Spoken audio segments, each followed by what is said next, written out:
The following contains extremely explicit content and is for mature audiences only. All characters and personalities are used for parody purposes. Go. Okay. It was a long day. The ebb and flow of the day had defeated him. He opened the door to his home. He knew that only one thing could truly help him. One thing could help him regain his happy outlook on the day. As he closed the door, he could feel something awaken. A warm and long kraken, waiting to explode from the lower depths of his pants. His normal length but thick cock yearned to be free, and he knew what he must do. But he looked around and entered the kitchen, and when he saw her sitting at the table, he too sat down. His cock hungered. Did she hunger too, he wondered? He looked at her. She did not look back. He smiled.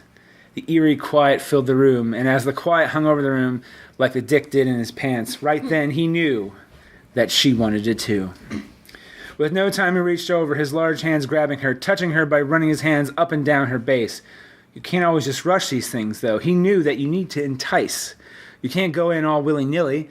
The thought of fucking her later was too much, but he stayed true to his mission at hand. Speaking of hand, as his left hand held her in the front, his hand slowly caressed her back. Up and down his hand went. God, she looked delicious, but how did she feel? Did she lurch at anticipation? No matter. He held her tight and began to dance to the music he heard in his head. His kitchen and dining room becoming a dance hall as he eloquently danced with her. Each step, he could feel his dick get more rock hard. Was she as excited as he was? He pulled her into him, holding her mid-waist as she twirled in his arms. He imagined the loving feel of her hands on his face. He could see her face so clearly in his head. She was blushing. They danced some more, him leading as the song in his head slowly ended. You're a tiny one, not like the others, he said. This wasn't the first time, but it was always fun to role-play like it was, and while he knew that she liked it, he loved it. His large man hands grabbed her. He touched her, running them up and down the base of her. If she could, she would coo, but she would not speak. Or could not. No matter. He cared little right now for this. He unzipped his pants and he pulled down his boxers, unleashing his rock-hard dick. Was there a fire inside her too, he wondered? Was there a deep throb in her thighs? His dick jumped. It could have been the air around his apartment, the breeze of the airflow in his apartment hitting it. But he knew that wasn't it. The tingling of foreshadowing was what was making his dick flinch. Put this in your mouth hole. Go ahead and suck my fucking cock, you whore. Whoa! There it is. He said, as she would not open. He held her and slowly opened her against her will. He closed his eyes as she took his dick and readied himself. The tip of his cock, ever ready, slowly slid in. And once it was in, he looked down. It felt so good. He imagined her eyes full of tears saying no while meaning yes. He would be happy to oblige. He wasn't a gentle lover. Oh, Jesus Christ. Well. Yes.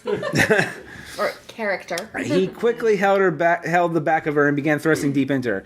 He could feel the head of his cock hit the back of her, and it was enticing. The pleasure he felt with each motion. Was it the sound, the gaggle, and the crunching as he thrust it, or was it something more? Turn page. While he was a simple man, he wanted simple things. He knew it was time. He removed his cock from her and he looked at her. The base was glowing. It was lovely. Warm up or no, he cared no longer. While he was a rough lover, he was also not too cruel. He was weird. He liked it weird. Maybe she liked it too. She never complained before, he thought. He put her down on the table as he spread her flaps open and looked a bit. He kneeled down on the ground, using his pants and boxers as cushion for his kneecaps. He began to use the tip of his tongue. Jesus.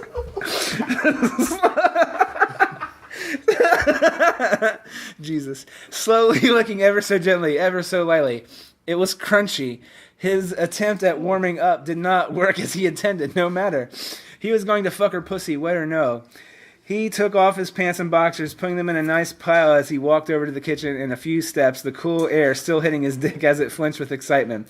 He smiled as he opened the refrigerator and looked inside, the light in the back of the fridge acting as the light bulb that was over his head seconds earlier. He reached in and grabbed the milk. 2%, he thought. 2% milk for my 98% whore.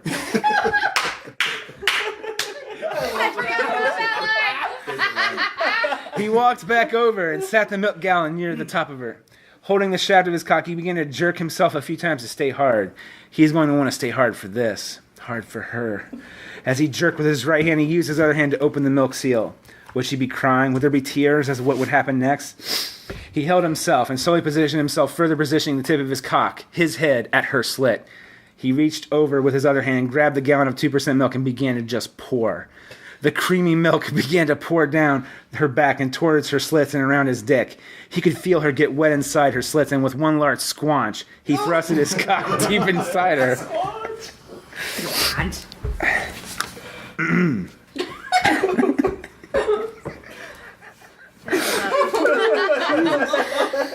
He licked his lips. Was she licking hers? No matter. He thrusted again and again. He was fucking her hard now. He made sure to hold her so she wasn't sliding away. The rhythmic thrust so hard, they are sure to be breaking her. But they are now, together, syncopated in rhythm of his thrust. He could feel it bubbling up. He was going to come. He turned her over so he could see her face, that warm smile. That smile was all it took to push him over the edge. And as he thrusted and finally unloaded his hot, warm, thick, globby semen into her slit. Jesus. He pulled out, his dick covered in gunk and goo. As he sat down, he looked at her. His smile remained frozen. He sighed as he felt the stress of the day leave and become replaced with a new kind of stress, a sadness. He looked at the box of Kellogg's Raisin Bran, and the cartoonish figure of the sun with the 2 scoops smiling incessantly at him made his heart break. He'll never find someone to fuck as good as her, as good as Raisin Bran by Kellogg.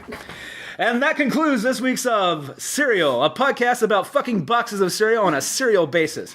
This week's featured fuck was Kellogg's Raisin Bran, sponsored by Kellogg's. You can never have just 2 scoops. Support for cereal also comes from MailChimp Gimp. Mail Gimp, she said? No, he explained. Mail Gimp Chimp. Over 7 million businesses around the world use Mail Gimp Chimp. They send emails, newsletters, and deliver high fives with a sexy Gimp, who is also a chimp. He can also fling poo at you and jerk you off, if that's your thing, all while multitasking and sending emails. Mail Gimp Chimp. Send better emails with a chimp jerking you off, flinging poop.